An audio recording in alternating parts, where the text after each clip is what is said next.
Sinais de ataque. Juca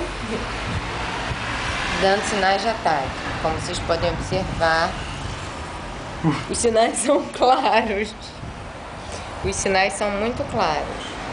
Vejam os caninos saindo, né? Sinais de ataque iminente.